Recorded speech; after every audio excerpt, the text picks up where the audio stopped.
네, 생활에 보탬이 되는 친절한 경제 시간입니다. 세계 최대의 가전 전시회 CES가 막을 내렸습니다. 네, 매년 이 전시회로 혁신적인 미래의 모습을 가늠해 볼 수 있는데요.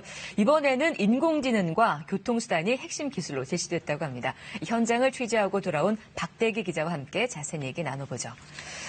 네, 박 기자, 먼저 CES, 이 정확한 명칭이 뭔가요? 어떤 전시회죠?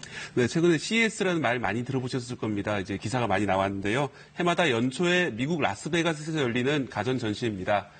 CES의 C는 커스터머, 즉 소비자를 가리키고요.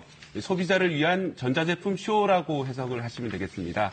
원래는 냉장고나 TV를 홍보하던 자리였습니다. 하지만 한국과 일본이 첨단 가전제품 경쟁에 나서면서 스마트폰과 컴퓨터는 물론 로봇이나 드론 같은 첨단 제품들이 소개되는 자리가 됐습니다. 네. 또 삼성과 소니 등 세계 최대 제조업체들이 경쟁하는 자리다 보니까 최신 기술의 동향을 직접 확인하는 전시회가 됐습니다.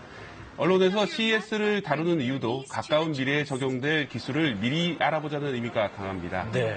가장 먼저 궁금한 게 박대기 기자 하면 기자 중에서도 호기심이 많은 기자로 알려져 있잖아요.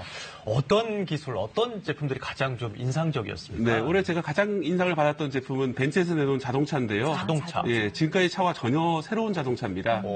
아바타카라는 이름인데요. 국내에서도 1,000만 관객이 본 영화 아바타를 기억하실 겁니다. 예. 지금까지 차와 전혀 다른 디자인인데 몸체 뒤편에는 비늘 같은 느낌을 주는 패널이 부착되어 있습니다. 이 차예요? 네. 어휴. 이 비늘은 차 진행 방향에 따라서 움직이면서 공기 저항을 바꾸고 차가 더 잘 움직이거나 설 수 있도록 도와주는데요. 네. 이 때문에 차가 아니라 살아있는 생물 같은 느낌이 듭니다.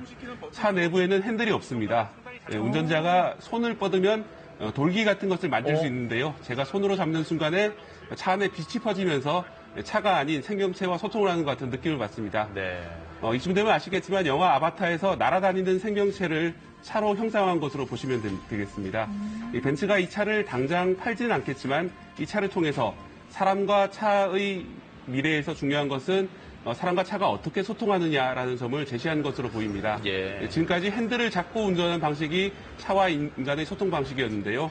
하지만 자율주행과 인공지능 시대의 차는 다른 식으로 소통을 하자는 것입니다. 그렇군요. 네.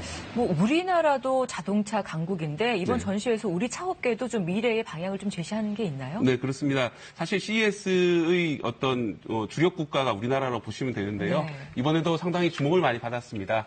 현대차 같은 경우에는 차 대신에 개인용 비행기를 선보였습니다. 지금 보시는 게 바로 그 비행기인데요. 조종사까지 5명이 탈 수 있도록 설계될 예정입니다.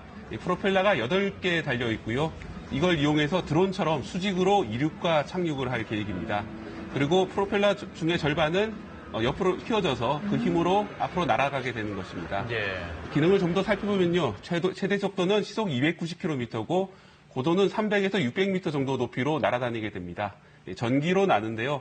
한 번 충전으로 최대 100km까지 비행이 가능합니다. 즉 장거리가 아니라 단거리를 교통 혼잡 제약 없이 빠르게 이동할 수단으로 보시면 되겠습니다. 네, 뭐 엄청나긴 한데요. 근데 이 최신 기술을 이렇게 말했으면 그렇습니다만은 네.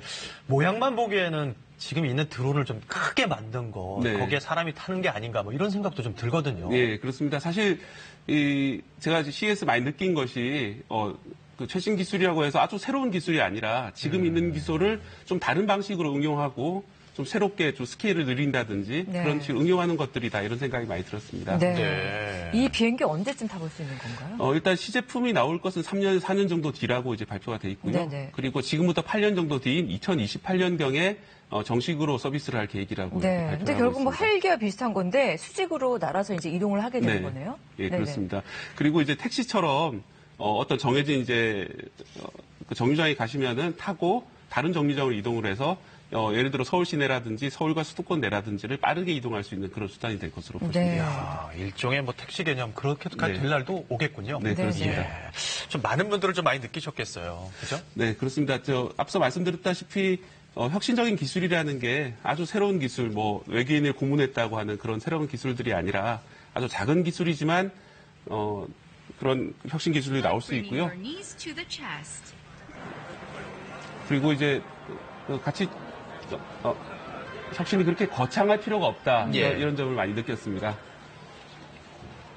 그렇군요. 예, 네. 작은 아이디어라도 개선을 인공지능과 했거나 같은 것이 우리가 막연한 미래의 기술이 아니고 바로 우리나라의 산업 또 우리 일상생활에 이미 들어와 있다는 사실을 확인을 했고요. 네, 정부는 미래차와 시스템 반도체나 인공지능 등 첨단 분야의 작은 아이디어를 지원하기로 했는데요. 성과를 내서 올해 경제는 작년보다 좀 나아질지 지켜봐야겠습니다. 네, 오늘은 CES 전시 현장의 뒷얘기 들어봤습니다. 고맙습니다. 맞습니다.